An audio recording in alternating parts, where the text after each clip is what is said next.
Hi, my name is Mark Gillespie.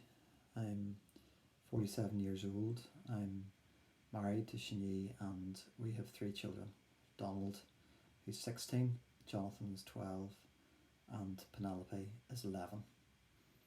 I work for Graham. I've been working there for 16 years in a number of different roles, and my current role is as pre-construction manager. I've been working here since returning to Northern Ireland from Hong Kong, where I spent almost 8 years working out there on some large infrastructure projects, and that's where I met Chinyi, my wife, who's Chinese. Um, this helps to explain where I sit in the world, I suppose, but it doesn't explain my primary identity, which is as a child of God. And we're all children of God, whether we know it or not, or whether we believe it or not. And that is something that we should all be aware of, and it is great to know that we are loved as children of God. I was brought up in a Christian home to two Christian parents, and I had a good upbringing by two loving parents. We went to church on Sundays, I went to Sunday school, I was baptised and confirmed in the Church of Ireland, which is the same as Church of England, Anglican Church. And I had a good teaching about God and about Jesus and about Holy Spirit. I have two older sisters, and they became Christians during my childhood, and I followed them. I gave my life over to Christ as a child, but I was always holding something back from myself. I didn't ever fully commit. So I found that then I was trying to please God by doing things under my own steam, and often always falling short. And this cycle continued for probably 20 years or more, where I wanted to please God. I wanted to live a life that was honouring Him, but I wasn't able to because I was trying to do it in my own strength.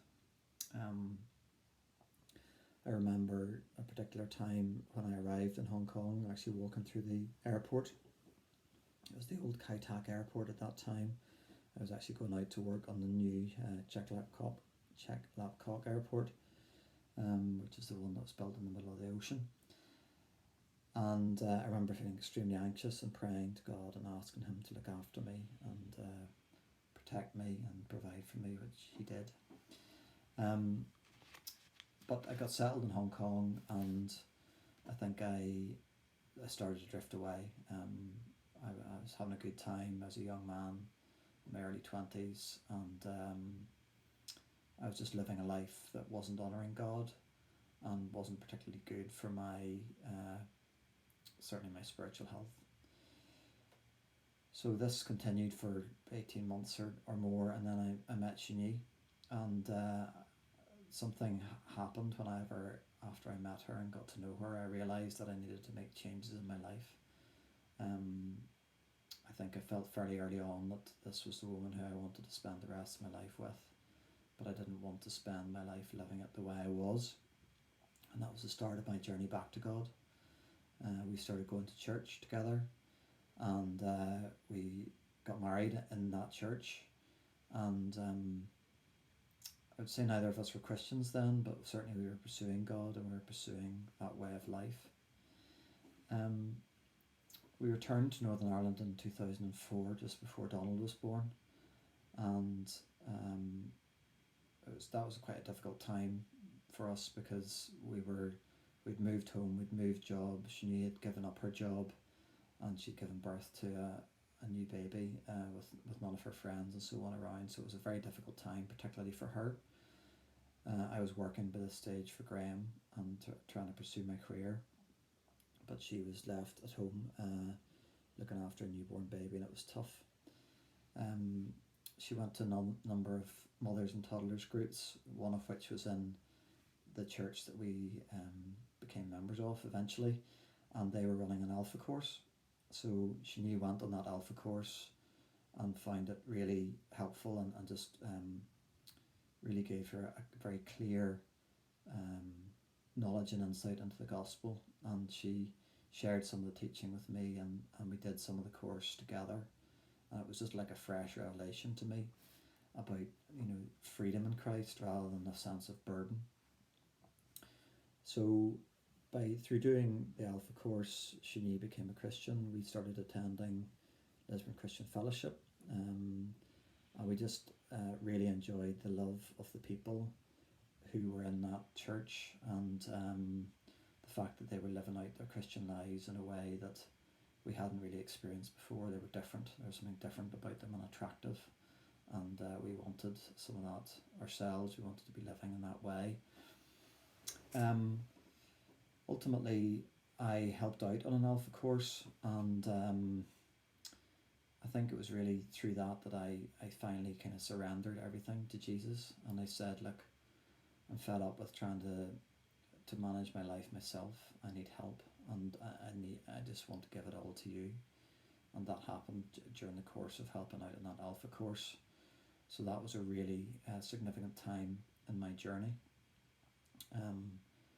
As part of that, I had an encounter with the Holy Spirit, who is one of the characters of God. God is Father, Son, and Holy Spirit, and it's one of the mysteries of God that He can be one person, but have three characters.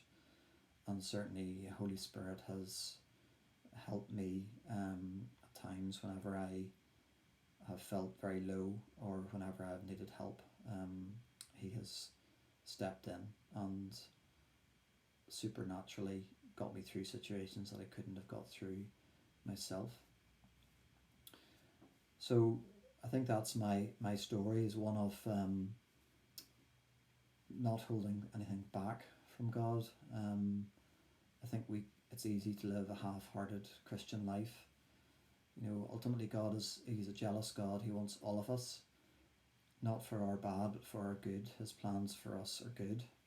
He has plans to prosper us and not to harm us. He has plans to give us a hope and a future, and I certainly can testify to that. He can't do that if there's sin in our lives, if there are things in our lives that are separating us from God. So we need to turn away from those things that are separating us and turn to Him. The only way to do that is through Jesus, because Jesus came to this earth to die for us, ultimately to take away our sin, or to take the burden of our sin on His shoulders, in order that we can have a right relationship with God, whose standards are perfect. He's provided the perfect way back to Him. It would be wrong for me to sit here and suggest that my life has been perfect since surrendering everything to Jesus. It hasn't. It's continued to be difficult at times, and recently I was furloughed from work, and I was very close to redundancy, but I was offered this new role as pre-construction manager, and I do believe that was a way of God providing for me and for my family, and it's been a fantastic new lease of life for me. I'm enjoying my work, and I'm enjoying the colleagues that I'm working with, and I just give God all the glory and honour for that, because I believe that it is provision from Him that has made that possible. It's fair to say that I continue to hold things back from God. There are areas of my life and work and in personal life where I say, no, I'll deal with that, that's okay. I don't need your help, Lord. I don't do it deliberately, but I don't pray about those things or surrender those things. So I need to keep doing that. And the best way to do that is through prayer. And prayer is simply talking to God, and it's something that I try and do on a daily basis, often several times a day. There's no formula for prayer. God ultimately wants us to be in relationship with Him, and if you're in relationship with somebody, you're talking to them, and He wants us to be talking to Him all the time. It's fair to say that my life is a lot more fulfilled now than it was before I was a Christian. I feel more at peace with myself, with my wife, and with my children. As I say, life is not easy, but I am blessed that I can turn to God, and He helps me all the time with everyday things, with big things and small things. He continues to work in me and through me. None of us is perfect, and I'm certainly not perfect. The only perfect human who was ever on earth was Jesus, and he was also God, of course. But we are, as Christians, we're pursuing perfection, and we're getting hopefully more perfect. The only time we'll be perfect is when we get to heaven. So I think that's about as much as I have to say. I would encourage you to engage with God's mission over the coming days and weeks, and just be open to the teaching that is going to be available there. I would encourage you to surrender your life to Jesus, because that is the best way to live your life, both now and for the future. So thanks for taking your time to listen to me.